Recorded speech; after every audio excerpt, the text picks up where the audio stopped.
Hey, Bolo buddies. Thanks for watching. All right, you guys, in this video, we are going to talk about BOLO items to be on the lookout for, items you can hopefully buy low and flip for a profit. In this video, I'm going to tell you where they got it, what they paid for it, and what it sold for. This is my Bolo Buddies Facebook group.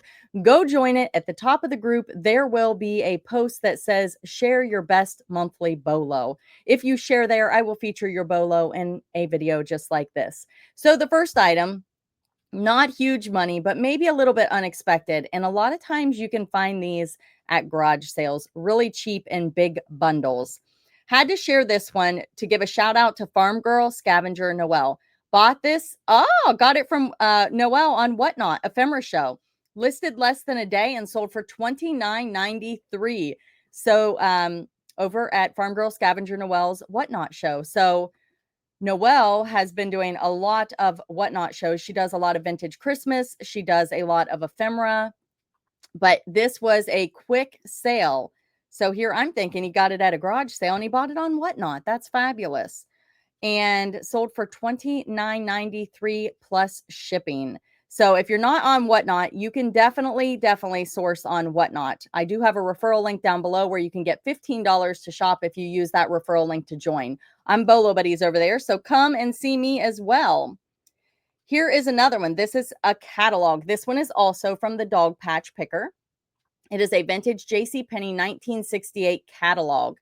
It's very cool. Check this out. So a lot of times people won't list these things. They skip them. So while this is not big money, it is a really cool item that is super unexpected. Look, it's ripped up here. Super cool. And showing some pictures so you can kind of see the vintage advertising and the information on the back. Vintage catalogs are BOLOs. This JCPenney one from 1968 sold for $29.93 and was listed for less than a day. Less than a day. That is crazy, right?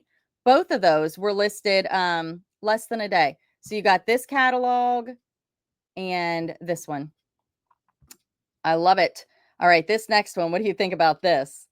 Would you have picked it up or walked past it? They're koozies, guys. Koozies, the Fridge Bear freezable drink cooler. Ha! It's koozie.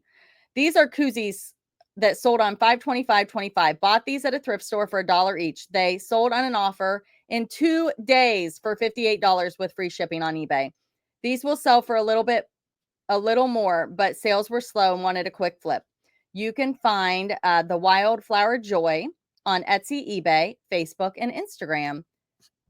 Check that out, you guys. $58. Wow, I don't think I would have known that. This one here is a mug, and a lot of people don't pick up mugs. I am kind of guilty of that. But if it's just one mug, it's pretty easy to ship. This one's from Japan. It's Taylor and NG 1979 chicken coffee mug. Pick this mug up for $1 at an antique mall. It sold the same day it was listed for $66 plus shipping. This particular mug seems to consistently sell for around this price, although I'm not sure why. This one also comes from the Wildflower Joy.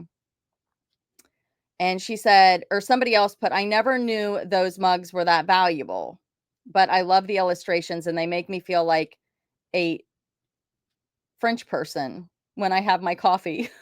I don't know why that does. That's funny. Let's see. She said, I love them and use them daily. Huh. She said, I get mad if my husband uses one because that means I only have one of 3 left to use. See, it's just like this is explaining why these mugs sell. That she has this like attachment to it. She wants to use this mug to drink her coffee every day. Huh. That is fun. Okay, very cool. So the next one is this mid-century Scandinavian RYA rug wall hanging. Bought it at, let's see, an estate sale for 20, listed it for 255 and sold a week later for 200. Wow. So what I'm seeing in this video is you guys are selling stuff fast, and that is awesome. A quick flip is the best, right?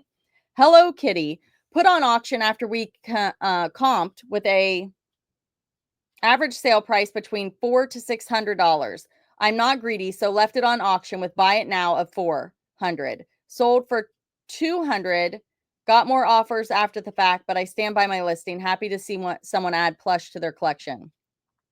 Okay, so what they're saying is comps were 400 to 600, but they listed it at a buy it now for 400 and took an offer for 2. And it looks like people were messaging them after the fact, maybe offering them more. And they're saying that they stood by what they said. Got the Hello Kitty at a garage sale for $3. Thought it was a nice $20 plush. She listed it and was told by a buyer on Mercari that it was extremely rare Hello Kitty Christmas greeter. She was overwhelmed by enthusiastic buyers and had me put it on eBay instead. And it is, I don't know how to say their name. SEIOWATREASUREDINDER. That's their name. I'm not sure how to say that. So they ended up selling it for 200. Still fabulous profit, right? But that might be one where you put it on eBay auction and you just let the auction ride. Sounds like there was a ton of interest.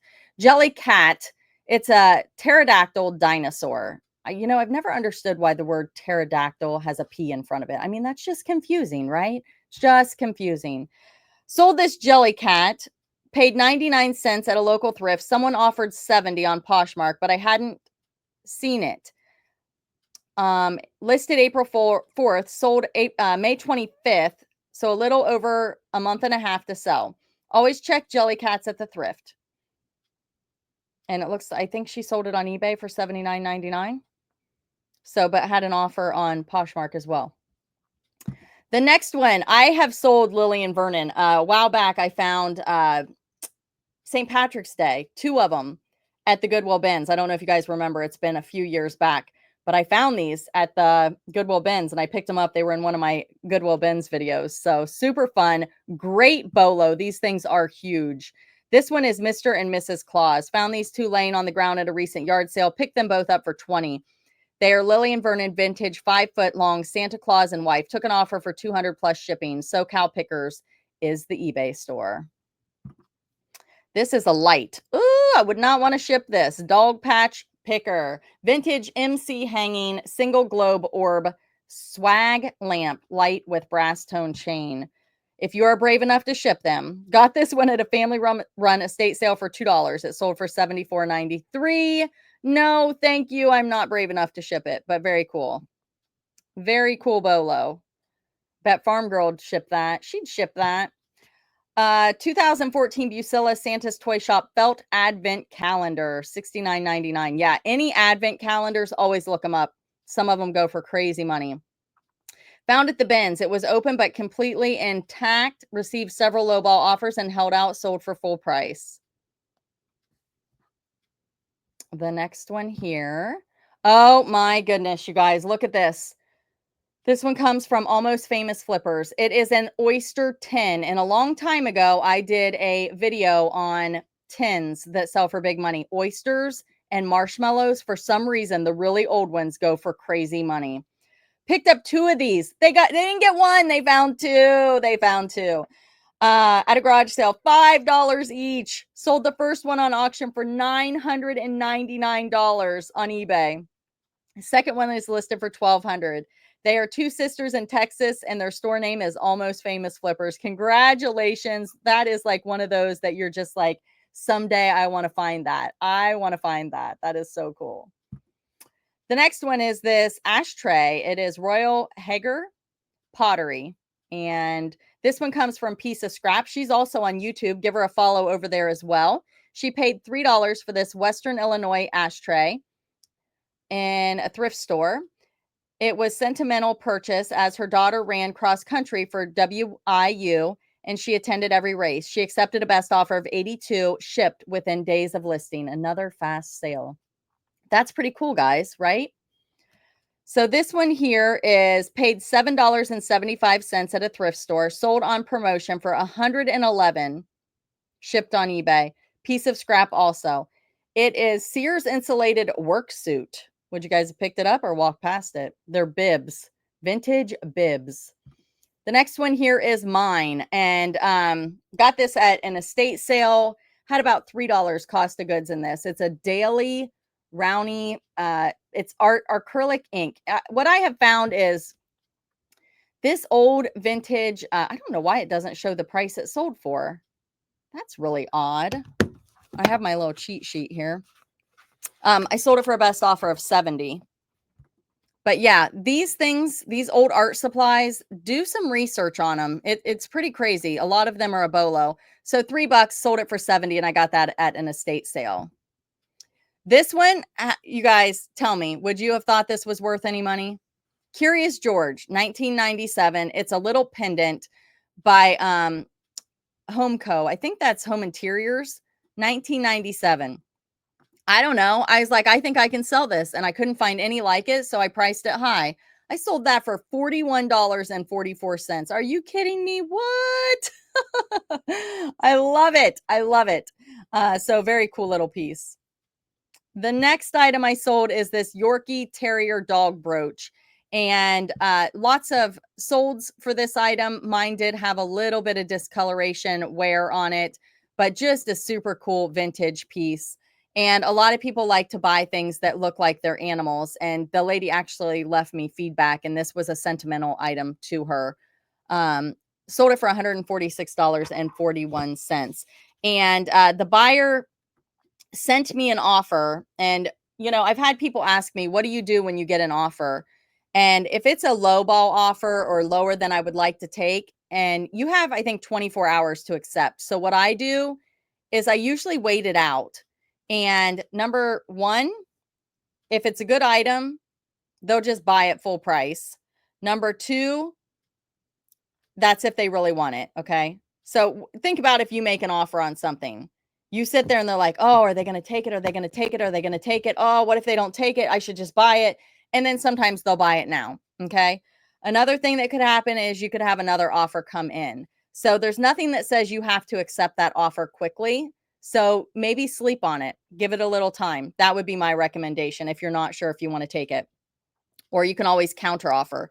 In this situation, I ended up sleeping on it, and I woke up and they bought it for full price. So sometimes it works, sometimes it doesn't, but it doesn't hurt to wait a little bit, right? So that would be one little tip I can give you guys. What do you guys do when you get an offer? Do you just take it? I think it really just depends on the offer. If it's less than 50% or 30%, even 20%, sometimes I just need a little time to think about that. And that one, I knew what the comp said, and it was a little bit lower than I wanted to take. So I waited it out, and it paid off, and they bought it for full price. So thank you guys so much for being here. Thank you for watching. Be sure to like, comment, subscribe, and share, and I will see you at the next one. Thanks for watching.